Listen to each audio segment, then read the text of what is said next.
Film का पहला भाग थोड़ा धीमा लगा और इसे स्थापित होने में पर्याप्त समय लगा। दूसरे भाग में जल्दबाजी की गई, जिससे ये समझना मुश्किल हो गया कि कहानी किस ओर जा रही है। साथ ही एक साथ इतने सारे नए पात्रों के आने से प्रवाह बाधित हो गया। इसके अलावा ऐसे अनावश्यक दृश्य थे जो कथानक को बढ़ा चढ़ाकर पेश करते थे और फिल्म को थोड़ा उबाऊ बनाते थे। फिल्म में जोड़ा गया तीव्र स्वर समग्र जीवंतता से मेल नहीं खाता था और एक बिंदु पर मूर्खतापूर्ण संवाद थे जो कोई हंसी नहीं लाते थे। हालांकि जैसे जैसे फिल्म अपने चरमोत्कर्ष पर पहुंचती है, यह आकर्षक हो जाती है, जिससे आप दूसरे भाग के लिए उत्सुक हो जाते हैं। हाल के वर्षों में हमने फिल्मों को किश्तों में रिलीज करने का चलन देखा है, खासकर अखिल भारतीय सिनेमा के उदय के साथ। इस चलन को दर्शकों ने खूब सराहा है, जो अपनी पसंदीदा फिल्मों की अगली किस्त का बेसब्री से इंतजार करते हैं। 2015 में एस राजामौली की बाहुबली ने पूरे देश को आश्चर्यचकित कर दिया कि कटप्पा ने बाहुबली को क्यों मारा, एक सवाल जिसका जवाब आखिरकार 2016 में रिलीज हुई फिल्म के दूसरे भाग में दिया गया। 2017 में प्रशांत नील ने दुनिया को केजीएफ ब्रह्मांड से परिचित कराया, जो कि से भरा हुआ था अपराध, एक्शन, ड्रामा और रोमांच। इसके 6 साल बाद नील ने केजीएफ का एक और रोमांचक सीक्वेंस जारी किया और अब सालार के साथ एक नया ब्रह्मांड बनाया है, जिसके पहले भाग का शीर्षक सालार भाग 1 युद्ध विराम है।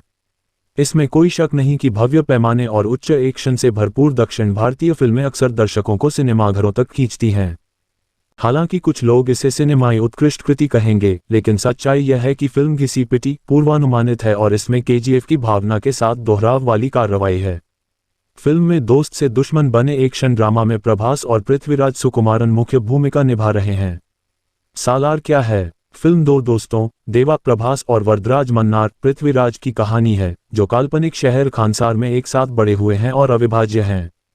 फिल्म लड़ाई के दृश्य से शुरू होती है, जहां वरदराज अपने सौतेले भाई से परेशान है और देवा उसे बचाने के लिए आता है। बाद में निर्माता इस बात की झलक देते हैं कि कैसे वरदराज ने देवा के लिए अपना सबसे बड़ा क्षेत्र छोड़ दिया, जिससे हमें संकेत मिलता है कि उनकी दोस्ती कितनी गहरी है। इसके बाद फिल्म तेजी से आगे बढ़ती है और हम 2017 में हैं, जहां खतरनाक दिखने वाले लोगों का एक समूह आध्या श्रुति हासन नाम की लड़की के पीछे है, जो अमेरिका से भारत आ रही है। गिरोह का उसके अमेरिका स्थित पिता से कुछ लेना देना है और वह आध्या की हत्या करके उससे बदला लेने की योजना बना रहा है। उसकी जान बचाने के लिए एक आदमी आध्या को देवा और उसकी मां के मार्गदर्शन में रखता है, जो बर्मा सीमा के पास एक छोटे से शहर में एक साधारण जीवन जी रहे हैं और केवल वही हैं जो उसे घातक गिरोह से बचा सकते हैं। जैसे जैसे कहानी आगे बढ़ती है, हमें पता चलता है कि देवा और वरदा, जो कभी अच्छे दोस्त थे, दुश्मन बन गए हैं। उनके टूटने की कहानी और उनके बीच जो कुछ हुआ वह कहानी का बाकी हिस्सा बनता है। फिल्म आगे पीछे चलती है। पहला भाग कथानक को स्थापित करता है। फिल्म का अधिकांश भाग खानसार के इतिहास पर केंद्रित है, जिसमें इसे अपना शासक कैसे मिला, उसका नियंत्रण क्षेत्र और अन्य महत्वपूर्ण विवरण शामिल हैं। फिल्म के अंत तक आप समझ जाएंगे कि पृथ्वीराज ने इसे गेम ऑफ थ्रोन्स जैसा क्यों कहा। अगर फिल्म का निर्देशन नील जैसे प्रशंसित निर्देशक ने किया है, तो भुवन गौड़ा की सिनेमेटोग्राफी, फिल्म के प्रोडक्शन डिजाइन के भव्य पैमाने, शानदार कैमरा वर्क और लेखन की बात करें तो कोई शिकायत नहीं है। हालांकि फिल्म की कहानी प्रभावशाली नहीं हो सकती है और कुछ बिंदुओं पर बचकानी लग सकती है, लेकिन नील का निर्देशन इसे अलग बनाता है।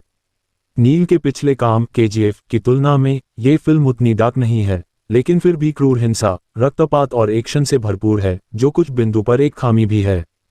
फिल्म का पहला भाग थोड़ा धीमा लगा और इसे स्थापित होने में पर्याप्त समय लगा। दूसरे भाग में जल्दबाजी की गई, जिससे ये समझना मुश्किल हो गया कि कहानी किस ओर जा रही है। साथ ही एक साथ इतने सारे नए पात्रों के आने से प्रवाह बाधित हो गया। इसके अलावा ऐसे अनावश्यक दृश्य थे जो कथानक को बढ़ा चढ़ाकर पेश करते थे और फिल्म को थोड़ा उबाऊ बनाते थे। फिल्म में जोड़ा गया तीव्र स्वर समग्र जीवंतता से मेल नहीं खाता था और एक बिंदु पर मूर्खतापूर्ण संवाद था जो हंसी नहीं ला सका। जैसे जैसे फिल्म अपने चरम पर पहुंचती है, यह आकर्षक होती जाती है और आप दूसरे भाग के लिए उत्सुक हो जाते हैं।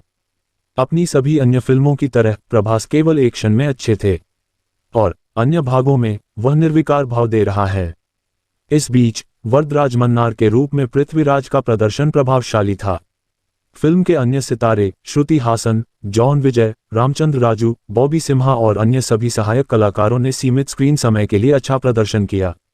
फिल्म में देने के लिए बहुत कम है और यह अच्छी तरह से फिल्माए गए एक्शन दृश्यों, सेट डिजाइन और संवाद के साथ साथ कलाकारों पर बहुत अधिक निर्भर करती है। हाल के वर्षों में समान विषयों और तत्वों वाली कई फिल्में आई हैं और सालार कुछ भी नया नहीं लाता है। यह एक पुनर्नवीनीकरण कहानी के साथ एक पूर्वानुमानित एक्शन ड्रामा है। चैनल को अभी तक सब्सक्राइब नहीं किया है तो चैनल को सब्सक्राइब करके बेल आइकन को दबा दे ताकि इसी तरह की नई वीडियो सबसे पहले आप लोगों तक पहुंचे। Thanks for watching.